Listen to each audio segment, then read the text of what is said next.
Dr. Mohammed, I mean, yes, you say you're not, again, I say overwhelmingly impressed by that speech, but are you somewhat impressed with what is going on in the agricultural sector? Remember, he talked about the fact that the fertilizer or political farmers, to a large extent, have been dealt with. There's a lot of giant steps, progress being made in that sector.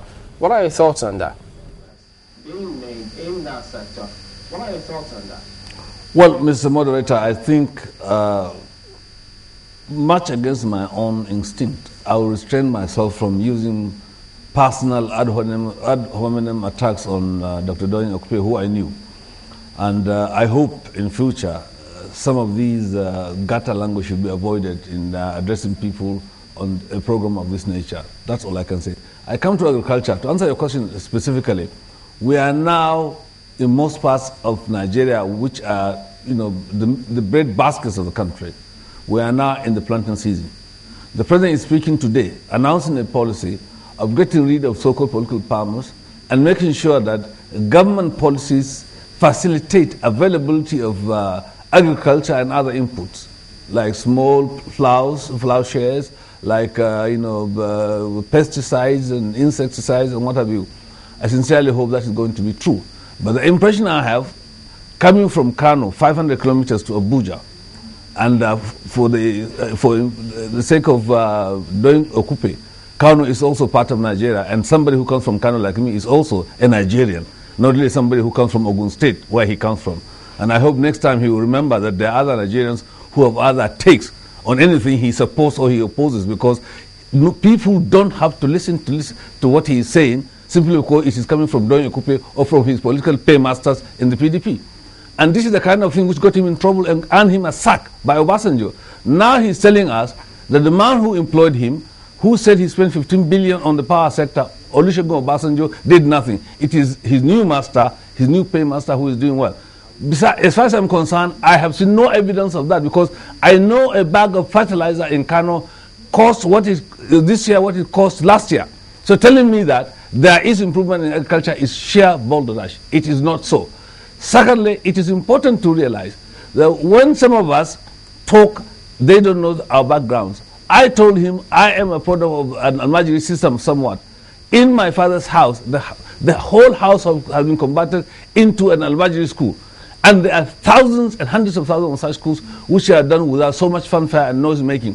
Doyin Okupe is telling us it has never been done before. That is simply not true. And I hope he doesn't insult the intelligence of Nigerians by telling us what has been tried and tested with mixed results, that this is the first time it's being tested. That is not true. He's also telling us about the problem of Kainji Dam. Yes, there was shortage of water in Kainji, but then there are other pieces of equipment which could have been used to make sure the total amount of power generated in Kainji is generated enough to last longer than it has been doing for the last 10, 15 years. I do not attribute that as a fault of President Goodluck. I am saying that as a nation we have failed, but any attempt by the President to say that he can cash on the failure of other people, other governments and other leaders before to present himself in a better light is nothing but a campaign towards 2015, whether Doyin Okupe likes it or not. Yeah, but okay, let's get you in on this. I'm happy that my senior brother is finally calming down. Now when he calms down, you can actually now talk some really reasonable things. I never said it was Goodluck Jonathan that started Almajiri. I didn't say so.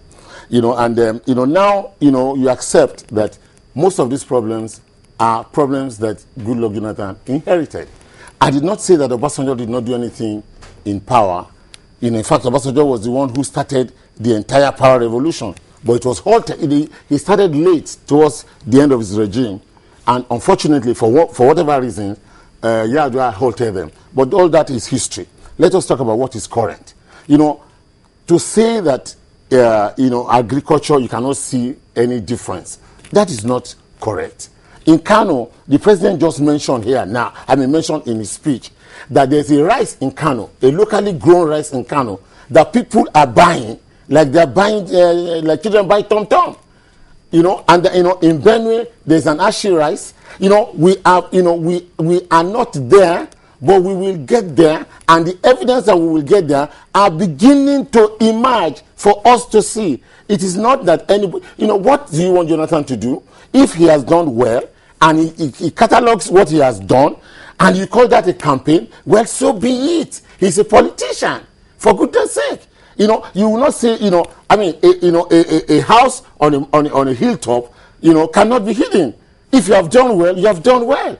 What is paining Junaid? Well, don't you think that the president is trying too hard? I mean, to show Nigerians what he's done. Because he has to try harder. If he has done something, the amount of enmity against this president is unimaginable. Why is the question? Yeah, because a large section of this country believe that he ought not to be there. Then let us speak the truth. This is the problem. Maybe we should ask Dr. Junaid. This is the real problem. This is the real issue. If a large section of the large section believes that he is spending their time, and that he should leave quickly. Therefore, whatever is due to him is not given to Dr. him. Okupe, yes, ma'am. If he believes that, or if you say that a large section of this country believes that he should not be there, the question will be, how did the president get there in the very first instance? Yeah, I said the large section. I didn't say the largest section. The largest section voted for him there. But that does not demean the large section that didn't want him to be there. So, but these are the real issues. And that is why some people, no matter what he does or what he's done, cannot see any good in it. You can have, you heard Dr. Junaid Mohammed. He said he hopes that he's not trying to capitalize on the failures of other past chief executives. If people didn't do well before, and you have the ability, and this is a young man, educated. This is the first time we are having a caliber of this type of president, and he may not be a very eloquent speaker. He may not be a man that forces himself on people, but he appears to me a man that is focused, a man that knows what he's doing. He may not talk too much, but he's doing so much. And all we're saying is that recognize, he has a catalog today. He has spoken for 1 hour. He has check that speech. He has a catalog of achievement, things that has been done. And, there are issues that raises hope, that there's hope for Nigeria. I even think that this is, in other climes, this would have been, a masterful State of the Nation address. This was something that is monumental. This is something that is showing that at least, Nigeria, there's some hope. There's even I started to believe the opposition's conjecture that nothing is happening. But when I heard this speech, for goodness sake, something is happening. The other thing is this: many of us are circumspect. You stay in Lagos, and anything that doesn't happen in Lagos, government has not done anything. You stay in Kano, and if you don't see anything in Kano, the president is not. The president is not a provincial officer. He is the president of the federation. He's not a governor. The president of the government. The president has a lot of responsibility. Look at the roads they said they've done. Many of these roads, apart from the Oyo or Ibadan-Oyo one that is in Southwest, I have no opportunities of seeing them. But there are over 48 roads that are under construction. Look at the Benin Ore road. Let me make this one. The Benin Ore road for the past 6 years had been totally impassable. It takes you 12 hours to go from here to Benin. People actually founded an airline on the reputation of that road. Today, I read in the newspaper about a week ago that you can now go to Benin from Lagos in 3 hours, and you still don't see anything. Well, in a way, maybe perhaps it would have made all of the difference if he had gone with a shorter speech and just say, well, time, the normal time for sober reflection, and don't join this issue of short speech, long speech. Fidel Castro addresses people for 4 hours. Because it depends on your passion. If I was president, I would address today for 6 hours. Nigerians' problems are that grave. So I will talk for 6 hours. Because the way the news coming in now is that speech has actually engulfed some parts of Lagos. The students are on rampage already in Unilag, and we say, well, that shouldn't have been. Is it? And even Dr. Junaid Mohammed said it's laudable. How come the students of that institution are not seeing it in that light? Well, what I want somebody to, what has been done about MK Abiola is a great honor to Abiola, to his family, and to the people of Yoruba land. This is the final epitaph on the death of a great man. And it is a shame if people feel that, this man, for whose, Bible says, what greater love can a man have than to lay down his life for his fellow people. I get very emotional if I speak about Abiola here. Abiola, because I was close to him. I think that this honor, no matter what it is, whether it is a school, whether it is a street, whether it is a stadium, this is an honor that is befitting and that the man deserves. For people to now start to instigate people to go and riot, or your children, some of these children that are rioting, this was how many years ago? You think they were instigated? Obviously, Not because of the free volition. How can it, of which free volition? The adults. Which Yoruba man, which Yoruba family, which reasonable, enclave in Yoruba land will today not say, "Oh, thank God, Abiola did not die in vain"? It is something that we must think seriously about. All right, let's get Dr. Mohammed in on this one. Could you tell us, Dr. Junaid, in terms of national development, what would you have this government do, and perhaps across board, for you to say, well, after 4 years, this country can or has been put on the path of development without necessarily being about 2015?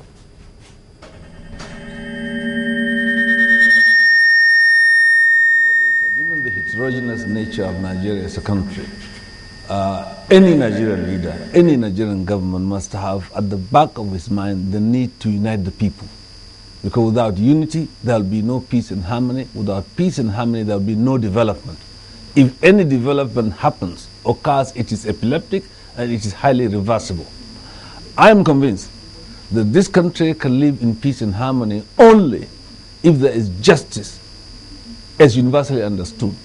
The way this government is constructed today, clearly there is a division, and this is being reflected by what Okupe is saying. There are those who are regarded as part of the government, pro-government, and the essential of the country which are being deliberately alienated simply because they are regarded as being anti-government. And the government is so limited, is so parochial, that anybody who criticizes is automatically an enemy. He's being called names, he's being told that he is a spoiler, he is not a true Nigerian the way Okupe tried to paint me, and his integrity and dignity are being called into question. If that is their own understanding of politics, if their own understanding of democracy, then we're in very serious trouble, because democracy in the hands of Okupe and his bosses is a very, very endangered undertaking. As far as I'm concerned, we have a responsibility to make use of resources we have, to invest wisely and to invest in those critical sectors of the economy where we have competitive advantages. I don't see that being done.